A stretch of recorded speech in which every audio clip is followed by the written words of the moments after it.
막내 아우를 데리고 오라라는 제목으로 하나님 말씀 전하겠습니다. 어느 날 아내가 이웃집에 마실을 다녀와서는 무척이나 이렇게 속이 상해하는 것입니다. 그래서 그 이유를 몰라서 물어봤더니 이제 아내가 얘기하는 거예요. 옆집에 이웃집 여자가 며칠 전 생일 선물로 남편에게 생일 선물을 받았는데 멋진 고급 외제 화장품 세트를 선물을 받았다고 자랑해서 속상해서 왔다는 거예요. 그 아내는 막 남편에게 신경절을 부리며 이렇게 말을 합니다. 여보, 옆집 짱구 엄마는 생일 선물로 화장품 세트를 선물 받았는데 당신은 뭐예요? 지난달 내 생일 때 통닭 한 벌이로 때우고 말았죠. 그래서 남편이 이 궁지에 몰린 위기를 어떻게 벗어날까 궁리하다가 이렇게 말했답니다. 아이고, 그래? 짱구 엄마는 참 불쌍한 여자구만. 아니, 짱구 엄마가 뭐가 불쌍하다는 거예요? 화장품 세트도 생일 선물로 받았는데 통닭 한 마리 먹은 내가 불쌍하지. 그랬더니 이 남편이 이렇게 얘기합니다. 짱구 엄마가 당신처럼 예뻐봐. 화장품이 뭐 필요하겠어.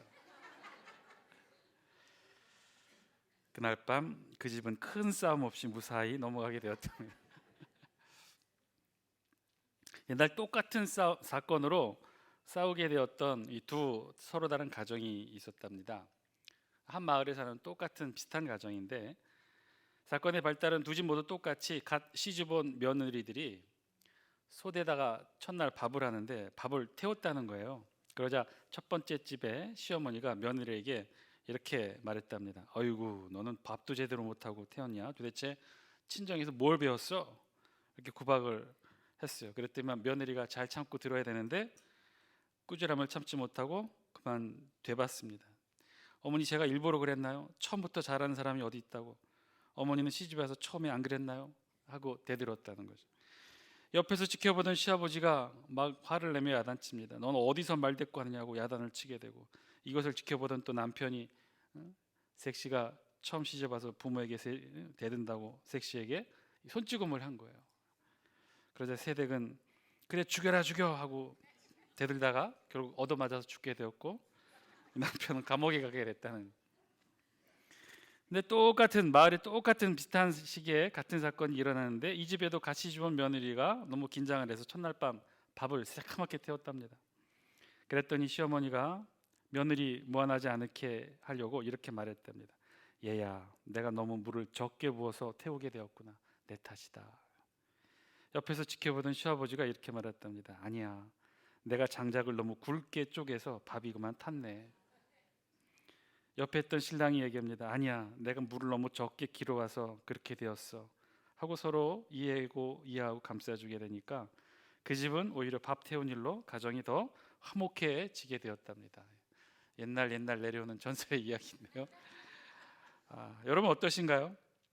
여러분 누군가의 실수를 보고 어떻게 대하고 계신가요? 잘 감싸주고 좋은 말로 격려하고 그렇게 하시는 편인가요? 아니면 그래도 단점은 지적하고 알려주고 그래야 고쳐지지 하고 이렇게 들춰내고 나무라는 편이신가요?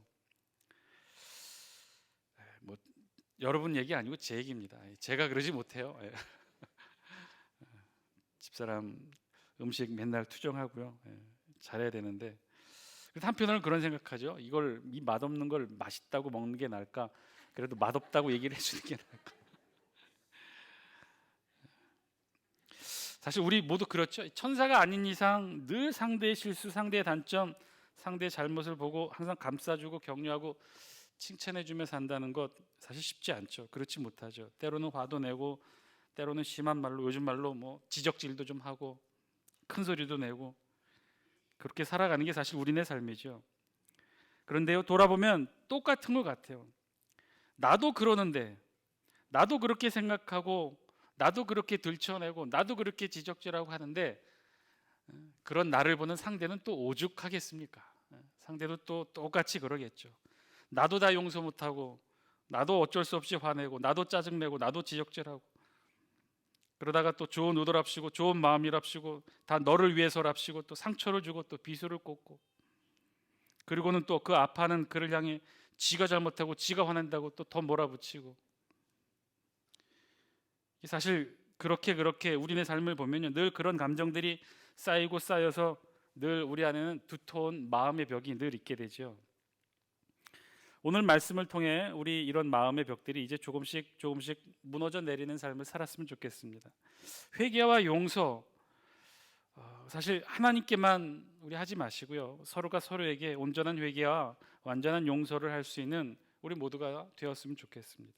회개를 하려면요, 아무도 몰래 하나님께만 하지 마시고 꼭 상대에게도 용서를 구하시기 바랍니다. 그게 온전한 회개죠. 그렇게 온전한 회개를 하지 않으면 우리 입에는요, 늘 그 사건 그 일에 대해 변명을 달게 됩니다. 여러분, 또 한편으로는요, 용서해 주셔야 돼요. 완전한 용서를 해 주셔야 돼요. 그저 나도 있고 또 상대도 있는 것으로 용서하지는 마셔야 돼요. 그런 용서는요, 불완전한 용서예요. 그런 용서는요, 언제든지 불현도 떠오릅니다. 내가 완전히 용서가 하지 않았기 때문에 가끔씩 생각이 난다는 거예요. 비슷한 사건이 생길 때마다 옛날에 그 사건이 떠오르는 거예요. 그때마다 또 화가 나고 상처가 되고 미워지고 증오하게 되고, 잊혀지면 또 그냥 지내다가 또 생각이 나면 또 문제가 생길 때마다 10년 전 그 사건이 다 떠오르는 거예요. 그때도 그러더니 또 그런다고 별일도 아닌 작은 일에도 막 분노하고 증오하고 화내게 되죠. 아주 작은 일이에요. 그러나 이전 히스토리를 보면 이게 작은 일이 아닌 거예요. 그러니까 막 화를 내고 더 미워하게 되고 더 거친 말이 나가게 되고. 용서에 관한 유명한 이야기가 있습니다. 영국의 웨슬리 목사님이 어떤 두 사람이 막 싸우게 돼서 원수가 된 두 사람을 화해시키려고 두 사람을 자리에 앉혀놓고는 말씀으로도 기도로도 이렇게 계속해서 권면했다고 합니다. 그런데 한 사람이 권면을 받아들이지 않고 그 사람을 계속 미워하는 거예요. 그놈의 죄를 내가 도저히 용서할 수 없습니다. 목사님이 아무리 기도하고 하셔도 저는 저놈을 절대로 용서할 수가 없어요. 그랬더니 웨슬리 목사님이 그 사람에게 이렇게 말했답니다. 좋습니다. 당신 그러면 용서하지 마십시오. 그러나 꼭 한 가지는 기억하십시오. 당신도 절대로 앞으로는 죄를 짓지 마시기 바랍니다. 앞으로 절대로 죄를 짓지 않을 자신이 있다면 당신은 그 사람을 용서하지 마세요. 그러나 그럴 수 없다면, 당신도 언젠가 죄를 지을 수 있는 존재라면 지금 당장 저 사람을 용서하세요. 그래야 당신도 언젠가 죄를 지으면 용서받을 수 있지 않겠습니까? 오늘 본문은요, 이 회개와 용서에 관한 주제를 담고 있는 본문의 내용입니다. 본문의 말씀을 통해 오늘 우리의 모습들을 한번 비춰보시고 회개와 용서, 우리 안에 진정한 회개와 용서는 어떤 것인지를 깨닫는 저와 여러분들의 은혜의 시간이 되길 바랍니다. 이제 오늘 본문을 보면요, 드디어 요셉이 애굽의 총리 대신이 되었고요, 7년의 풍년과 7년의 흉년을 잘 다스리는 정책을 진행하죠. 그러던 중에 이 흉년을 피해 야곱의 자식들이, 요셉의 형제들이 애굽으로 양식을 사러 오게 됩니다. 요셉의 형들 10명이 애굽의 곡식을 사기 위해 애굽의 총리 대신 요셉 앞에 서게 된 것이죠. 왜 11명이 아니냐? 막내 베냐민은 야곱이 보내지 않았어요. 일단 나이도 어리고 또 요셉 밀었던 생각이 나기도 하고, 라헬을 생각하면서 가장 사랑하는 두 아들이 요셉과 베냐민인데 요셉을 잃었기 때문에 베냐민만은 야곱이 곁에 두고 싶었겠죠. 그래서 베냐민을 제외한 요셉의 형들 10명을 애굽에 양식을 구하러 보내게 됩니다. 자, 이들이, 요셉의 형들이 이제 요셉 앞에 서게 되었어요. 그런 요셉의 형들을 향해 요셉이 말을 합니다. 그 내용이 오늘 9절부터 말씀이 시작되는데요, 오늘 우리 성경 9절 말씀 영상을 통해 한번 같이 한번 읽겠습니다. 시작. 요셉이 그들에게 대하여 꾼 꿈을 생각하고 그들에게 이르되 너희는 정탐꾼들이라 이 나라의 틈을 엿보려고 왔느니라. 아멘. 자신의 형들 10명이 지금 자신 앞에 이제 머리를 조아렸어요. 무릎을 또 꿇었는지도 모르겠어요. 그리고 머리를 숙이며 양식을 구하러 왔어요. 최소 이 형들과 헤어진 지는 13년 이상은 되었을 거예요. 17세 때 팔려와서 30세에 바로 앞에 서서 총리 대신이 되었고, 또 이후 7년의 풍년이 지났으니 아마도 좋게 20년은 흘렀을 거예요. 그러니 얼마나 반갑겠습니까? 요셉의 마음이 어떠했을까요? 반갑고 기뻤겠죠. 그런데 한편으로 반갑고 기쁘기만 했을까요? 혹시 요셉의 마음 안에 분노와 이 증오의 마음은 없었을까요? 17세의 어린 나이에 자신을 죽이려고 했던, 또 그것도 여의치 않자 결국 애굽의 노예로 팔아버린 이 형들이, 이제 그런 형들이 자신을 찾아와 양식을 구하고 머리를 조아리고 있어요. 요셉 앞에 무릎을 꿇고 있어요. 지금 요셉의 위치에서는요, 이 형들에게 양식뿐만 아니라 더 큰 것도 줄 수 있는 위치에 있게 된 거예요. 또한 반대로 예전의 아픔을 원수로 기억하며 안갚음을 하기에는 충분한 힘과 권력이 지금 요셉에게는 있겠죠. 요셉은 이런 위치에 있어요. 이제 이 위치에서 형들을 만난 거예요. 요셉은 어떤 마음이 들었을까요? 자세한 내용은 우리 성경에 기록하고 있지는 않지만, 요셉이 어떤 마음을 가지고 있는지는 기록하고 있지는 않지만, 요셉은 이제 형들을 향해 이런 말을 했다는 거예요. 9절에 있는 말씀처럼 전혀 다른 말을 했다는 거예요. 자신의 신분을 드러내지 알리지 않은 채 형들을 향해 뭐라고 얘기했느냐? 애굽을 정탐하러 온 첩자로 내몰게 된 거예요. 당시 애굽은요, 지정학적으로 사방에서 공격을 받을 수 있는 위치에 있었습니다. 위로는 지중해로 바다가 열려 있었고요. 바다를 통해 외세의 적들이 누구든지 어떤 적들인지 항상 몰려오기도 했었어요. 그리고 남쪽과 동쪽, 서쪽 모두 오픈되어 있는 그런 지형이에요. 오직 애굽에만 이 나일강을 통한 이 좋은 이 풍토와 이 농업적 지형을 통해서 풍부한 양식을 가지고 있었죠. 그래서 애굽이 이렇게 부강하고 전 세계적으로 흉년으로 고통받을 때 가장 많은 양식을 보유한 나라로서 주변의 나라에 충분한 표적이 되었기는 충분했을 것입니다. 늘 그래서 애굽은요, 애굽에 찾아오는 외국인들에 대해 경계를 늦출 수가 없었어요.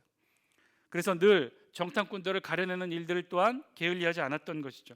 그러나 오늘 그렇다 하더라도 지금 요셉은요, 자신의 형들을 보고 정탐꾼이라고 한 것은 사실은 다른 연유에서 이렇게 말한 것이겠죠. 요셉이 누구보다도 형들을 잘 아는데 애굽을 정탐하러 온 것은 아니라는 것은 최소한 알고 있었겠죠. 그런데 왜 요셉은 왜 형들에게 이렇게 이야기했을까? 왜 정탐꾼이 아니냐고 몰아붙였을까? 이후 형들의 답변을 통해 그 이유는 알게 됩니다. 우리 10절과 11절 말씀인데요, 우리 영상을 통해 같이 한번 읽겠습니다. 시작. 그들이 그에게 이르되 내 주여 아나니 당신의 종들은 곡물을 사러 왔나이다. 11절. 우리는 다 한 사람의 알들로서 확실한 자들이니 당신의 종들은 정탐꾼이 아니니이다. 아멘. 우리는 다 한 사람의 아들들로서 확실한 자들이니 당신의 종들은 정탐꾼이 아닙니다. 믿어주십시오. 우리는 정탐꾼이 아닙니다. 자, 요셉이 왜 형들에게 이렇게 말을 했을까? 왜 정탐꾼이라고 몰아갔을까요? 이유는 드러났죠. 우리 10절과 11절을 통해 드러났죠. 형들은 이제 자신들이 정탐꾼으로 몰리게 됐고, 그래서 정탐꾼이 아님을 증명하기 위해 자신들의 신상적 내력에 대해 수상하게 말할 수밖에 없었어요. 그래서 자신은 다 한 사람의 아들들이고 다 형제들이라는 거예요. 정탐꾼이 아니라는 거예요. 고도의 첩보 훈련을 받은 그런 군사적 목적의 그런 사람들이 아니라 우린 다 한 형제라고 주장을 하고 있는 거죠. 그러면서 13절에서는 조금 더 구체적으로 자신들을 이렇게 설명해요. 우리 13절 말씀 영상을 통해 함께 읽습니다. 시작. 그들이 이르되 당신의 종 우리들은 12 형제로서 가나안 땅 한 사람의 아들들이라. 막내 아들은 오늘 아버지와 함께 있고 또 하나는 없어졌나이다. 아멘. 우리는 다 한 사람에게서 난 한 형제들입니다 라고 이야기하고, 13절에서는 조금 더 구체적으로 자신의 신상들의 이야기예요. 사실은 12 형제였는데 지금 여기에 온 10명의 형제 외에 2 형제들이 있었습니다. 그런데 한 형제는 지금 아버지와 함께 있고 오지 않았고, 그러나 또 하나는 없어졌나이다. 사실대로 지금 말하고 있는 거죠. 요셉의 형들은 지금 요셉 앞에서, 애굽의 총리 대신 앞에서 정탐꾼이라 몰리는 이 추궁의 질문 앞에 자신들의 신상에 대해서 소상하게 이야기합니다. 자신들이 어디 사람이고 한 사람의 모두 형제들이고 12 형제라는 사실까지 다 이야기하죠. 그리고 막내는 왜 못 오게 되었는지, 그리고 또 한 형제는 왜 이 자리에 없게 됐는지를 소상하게 설명했던 거예요. 자, 이제 요셉의 의도가 여기에 드러납니다. 요셉은요, 정탐꾼이 아님을 증명하기 위한 이 형들이 자신들에 대해서 소상하게 신상을 이야기할 때, 자신들이 어떤 사람들인가를 이야기를 하게 될 때 형들의 과거의 이야기를 듣기를 원했던 것이죠. 그런데 그만 이 형들의 대화를 통해 요셉은 뜻밖의 사실을 알게 돼요. 형들이 아직도 요셉에 대해서 어떻게 생각하고 있는지, 요셉에 대해서 어떻게 미안하고 용서의 마음을 가지고 있었는지, 회개의 마음을 가지고 있었는지를 요셉은 알게 됩니다. 뭐라고 알게 되느냐? 13절 후반부에 있는 이 말씀을 통해 요셉은 알게 됐던 거예요. 뭐라고 그랬어요? 막내 아들은 오늘 아버지와 함께 있고 또 하나는 없어졌나이다. 막내 아들은 누군지 아시죠? 베냐민입니다. 앞에 4절을 통해 아버지 야곱은 형들을 보내면서 막내 베냐민만은 애굽으로 함께 보내지 않았어요. 요셉을 잃어버리고 베냐민을 더 아끼며 사랑했던 그 마음도 있었고, 또 실제로 나이가 제일 어리고 애굽까지 가는 긴 여행길을 견뎌내지 못할 것이라 판단했겠죠. 그래서 베냐민은 보내지 않고 야곱이 함께 데리고 있었어요. 그런데 중요한 것은 이 답변이 아니라 그 마지막 답변이었어요. 마지막 소절에 있는 답변. 뭐라고 그랬습니까? 형들이 이제 베냐민은 아버지와 함께 있으니까 못 왔고, 지금 형들은 10명뿐이고, 지금 나머지 한 형제는 어떻게 됐냐고 지금 형들이 요셉에게 구하고 있어요. 또 하나는 없어졌나이다. 없어졌나이다. 사실은요, 이 말이 사실은 요셉의 마음을 아프게 했을 것 같아요.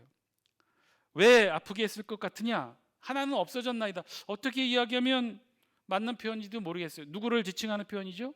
요셉 자신을 지칭한 표현이죠. 또 하나는 없어졌나이다. 우리말로 이 번역된 이 없어졌나이다, 이것도 크게 이상할 것이 없어 보이는 답변일 것 같아 보이기도 해요. 형들의 입장에서는 이렇게 말할 수도 있겠죠. 그러나 이것도 사실은 정확한 표현은 아니에요. 왜냐하면 자신들이 애굽의 노예로 팔았으니까. 엄격히 말하면 이것은 거짓말이죠. 그런데요, 사실 이 정도의 표현이 아니었다는 거예요. 원래 원어의 의미로 보면, 히브리어 원어로 보면요, 또 하나는 없어졌나이다 해서 이 없어졌다고 하는 이 표현의 히브리 단어 아인이라는 단어의 뜻은요, 없음을 뜻하는 건 맞아요. 그러나 이 없음을 뜻하는 이 단어는 사물을 지칭할 때, 사물에 쓰였을 때 아인이라는 단어가 없음이라는 뜻이고요, 사람을 지칭할 때, 사람을 향해 아인이라는 단어가 쓰이면요, 이거는 죽음을 뜻해요. 존재적 가치가 없어졌음을 의미했기 때문에 죽음을 가리켜요. 그러니까 이 이야기는 달리 표현하면 또 하나는 없어졌나이다가 아니라, 제대로 해석하려면 또 하나는 죽었나이다. 이 말을 요셉이 듣게 되었고 알게 되었고 가슴이 아팠던 것이죠. 요셉의 형들은요, 자신들이 지금 미디안 상인들에게 요셉을 팔아 넘겼으면서도 아버지 야곱에게 요셉이 죽었다고 거짓말을 했고, 또 지금도 요셉 앞에서 어떻게 보면 거짓말을 하고 있는 것이죠. 또 하나는 죽었나이다. 이 말 속에는 어떤 뜻이 담겨 있습니까? 형들의 죄와 잘못 없다는 것이죠. 형들의 죄와 잘못은 모두 감추었다는 거예요. 죽음으로 다 감추었다는 거예요. 거짓으로 요셉에게 이렇게 포장해서 이야기했던 것이죠. 이제 요셉은 자신이 형들을 향해 정탐꾼이라 몰아붙인 진짜 이유를 확인하고는 이렇게 설명합니다. 우리 다 함께 14절 말씀 함께 읽겠습니다. 시작. 요셉이 그들에게 이르되 내가 너희에게 이르기를 너희는 정탐꾼들이라 한 말이 이것이니라. 이 이야기의 의미를 형들이 알았는지 몰랐는지 모르죠. 이 말의 의미는 무엇입니까? 내가 너희를 정탐꾼이라고 했던 게 바로 이것이다라는 거예요. 요셉이 듣기에는 지금 형들의 변명이, 형들의 이야기가, 자신의 형제들에 대한 소상한 설명들이 사실은 거짓말이라고 요셉은 지금 이야기하고 있는 거죠. 그러니까 너희들은 거짓말을 하고 있고, 그러니까 너희들은 정탐꾼이다. 거짓이라는 거예요. 믿을 수 없다는 거죠. 너희를 정탐꾼이라는 것이 이런 이유 때문이라는 거예요. 너희 말을 믿을 수 없다는 거예요. 너희는 지금 거짓말을 하고 있다는 거예요. 이 말의 의미는 요셉의 마음의 진정도 담겨 있었겠죠. 형들이 지금도 거짓말을 하고 있구나. 형들이 지금도 나 요셉 팔아넘긴 거에 대해서 조금도 회개하고 있지 않고 있구나. 미안한 마음이 없구나. 실제로 요셉의 형들은요, 거짓말을 하고 있었어요. 요셉은 이제 이들의 말을 증명할 방법을 다시 요구합니다. 뭐라고 요구해요? 15절 말씀이에요. 우리 같이 한번 영상을 통해 읽습니다. 시작. 너희는 이같이 하여 너희 진실함을 증명할 것이라. 바로의 생명으로 맹세하노니 너희 막내 아우가 여기 오지 아니하면 너희가 여기서 나가지 못하리라. 아멘. 거짓이 아니고 정탐꾼이 아님을 증명할 방법은, 그렇다면 남아있다고 이야기하는 막내 동생 하나, 그 막내 아우를 데리고 오라. 막내 아우를 데리고 오라. 그리고 우리 성경은 다시 조금 더 길게 본문의 사건을 재진술합니다. 다시 3일을 가두고, 그리고 또 다시 제안을 하지요. 다 남아있지 말고, 그러면 한 사람, 한 형제만 남아있고 나머지는 양식을 가지고 굶주림을 구하고, 그리고 그 막내 아우를 데리고 오라. 결국은 시몬을 오게 남기고는 양식을 줘서 나머지 형들을 돌려보내죠. 여러분, 정말 만약에 요셉의 형들이 만약에 이 요셉의 이 추궁, 정탐꾼이 아니라고 하는 이 추궁의 질문에 사실대로 말했다면, 또 하나는 죽었나이다 라고 거짓말을 하는 것이 아니라 사실은 우리가 그 요셉이라는 아우를 죽이려 했고, 그러다 여의치 못하게 되자 애굽의 노예 상인 미디안 상인들에게 팔았다고 말을 했다면, 사실대로 이야기를 했다면, 그래서 우리 형제 요셉을 팔은 것에 대해서 우리들이 죄책감을 가지고 힘들게 살아왔다라고 솔직히 이야기를 했다면, 그 이야기를 들은 요셉은 어떤 결정을 내렸을까요?